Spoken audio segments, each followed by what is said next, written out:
Love, light, and healing, manifestation, the power of now, the law of attraction, astrology, psychic readings, and crystal healing. All of these hold one common thread, birthed from the New Age movement. Emerging most prominently in the 1970s, the New Age movement, rooted in the notion of societal transitions towards love, light, and healing through the means of personal transformation, at first glance appears to show no fault. However, its decades-long evolution, its commodification, and the realities of both its manifestations and devotees today cast a much more nuanced and complicated picture. In this video, I'll be diving into the New Age movement, exploring its roots, its commodification, its modern manifestations, the issue with some of its devotees, and in large part sharing my own experience within this kind of community.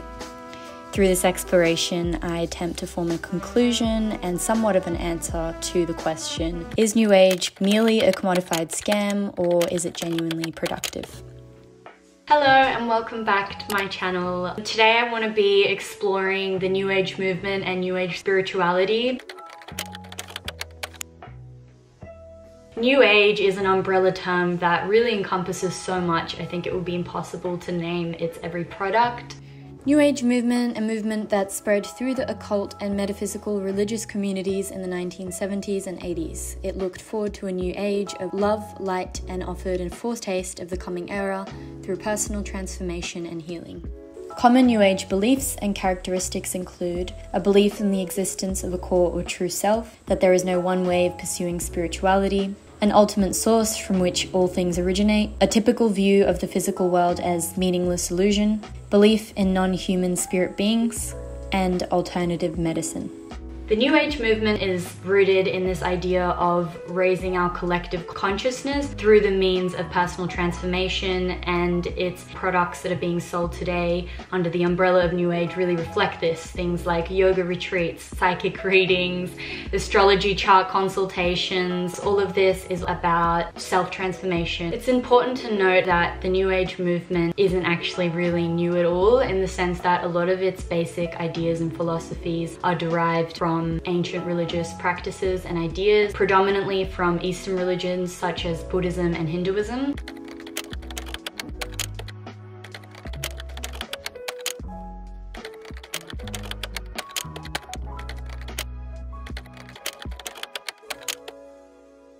The New Age movement is often seen as a reaction to increasing secularism, particularly in the Western world. There is this growing trend of people that are rejecting traditional religion and moving towards defining their own relationship with spirituality. A Pew Research Center conducted in 2017 concluded that a quarter of US adults, 27%, now say they think of themselves as spiritual but not religious, up 8% points in 5 years. Surprisingly, their findings indicated that the demographic most likely to reject the notion of God, educated liberals, were a large proportion of this growing trend. It really makes sense to me that people that are increasingly rejecting this notion of God and of religion would move towards something that really quenches this human thirst for some kind of faith, something beyond ourselves, some kind of mysticism, and I think that New Age has been that thing.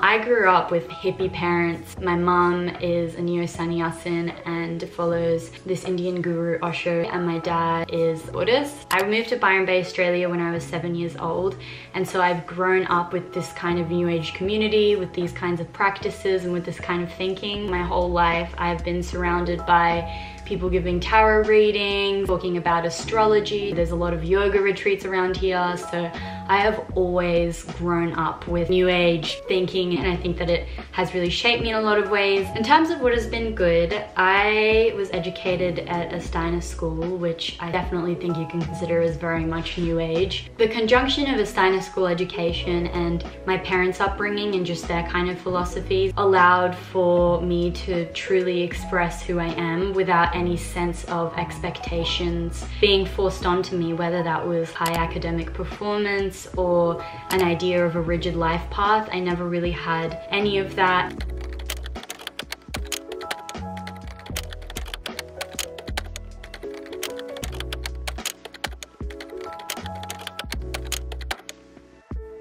Interestingly, I never found myself rebelling against New Age thinking. It never felt like it was enforced on me. Again, I think that is a huge distinction between New Age and traditional religion, is there isn't a sense that you need to subscribe to it in a certain way.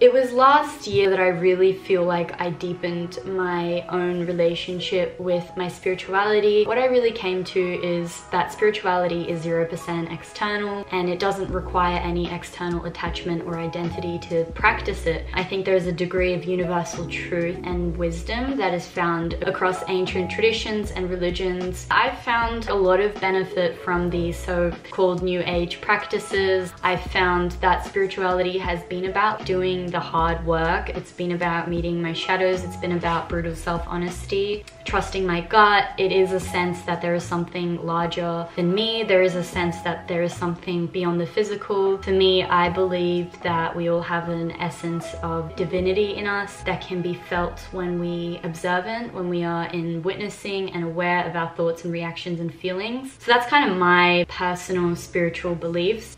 I'm kind of hot right now. Douglas Rushkoff, media theorist and writer, states, "What we think of as spirituality today is not at all a departure from the narcissistic culture of consumption, but its truest expression. The commodification of New Age spirituality in the context of a capitalist society is inevitable, as to the degree that selling anything as a product on a mass level will at times eventuate in scam or inauthenticity, and in the case of spirituality, prey upon people's daily sufferings and desire for existential answers."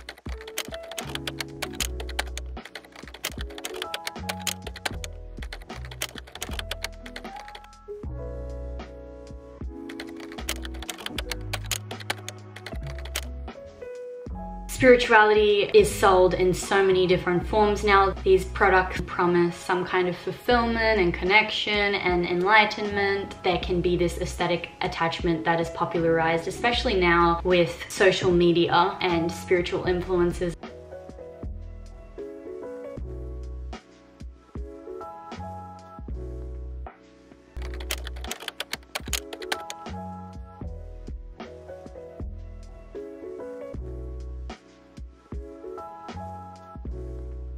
I want to talk about this degree of spiritual narcissism that I've seen in people that are New Age. This was actually the inspiration for this video. My experience in the past year working in a cafe in the town that I live in. And what I found a lot is that these people are preaching divinity and love, yet they are so out of touch with anyone out of their small spiritual community. I've seen people using spirituality as a form of escapism, being so involved in your community of people that think exactly the same way as you that you dismiss the rest of the population as not woke. I've also seen the way that spiritual ego develops in getting some kind of superiority complex and sometimes even messiah complex, where you genuinely believe that you're like this godly figure and become blind to your own faults and shortcomings, and you lose humility because you feel as if you've reached a degree of enlightenment or you're more conscious than the daily person. Spirituality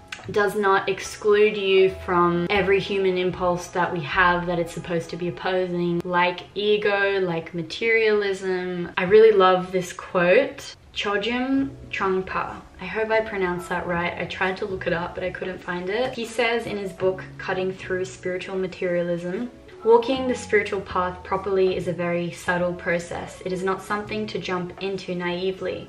There are numerous sidetracks which lead to a distorted, ego-centered version of spirituality. We can deceive ourselves into thinking we are developing spirituality when instead we are strengthening our egocentricity through spiritual techniques." Because of the cultural context of the world we are living in now, maybe this quality has room to be fostered because some of these New Age practices are bullshit or are scamish or are people deluding themselves. And I see this also with people that explore with with psychedelic drugs is that I've seen people pave themselves deeper into their own delusions of love and light, and everyone else just doesn't understand me because they're not evolved enough. And I think people can find themselves on this trip that is reinforced by the little community that they are in and by their spiritual thinking. This is from the Scientific American. Self-enhancement through spiritual practices can fool us into thinking we are evolving and growing when in fact all we are growing is our ego. Some psychologists have pointed out that the self-enhancement that occurs through spiritual practices can lead to "I'm enlightened and you're not" syndrome and spiritual bypass, by which people seek to use their spiritual beliefs, practices, and experiences to avoid genuine contact with their psychological unfinished business.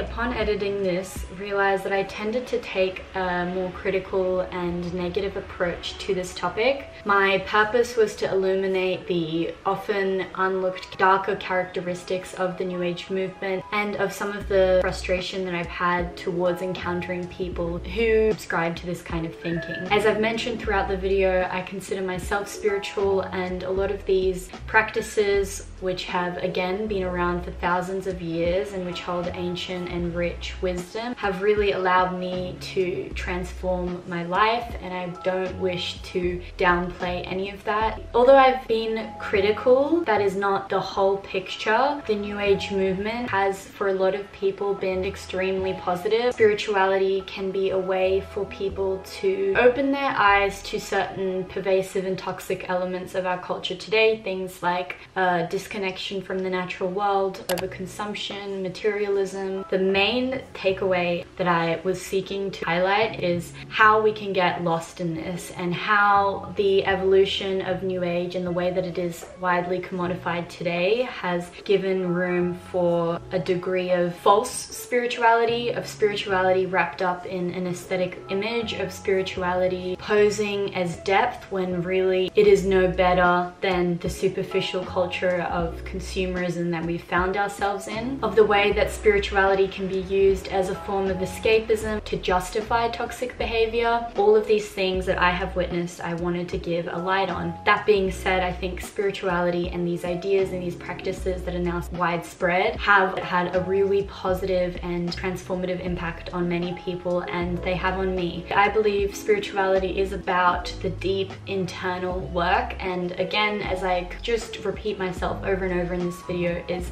nothing external. It is all about your willingness to be brutally honest and embark on that path of healing. As individuals, we can take power back and we can take the responsibility to approach our spirituality with humility and with honesty, and in a way that is inclusive to all people. I hope that kind of explained my whole position on the topic. I hope it was thought-provoking. I'll see you in my next video. Bye.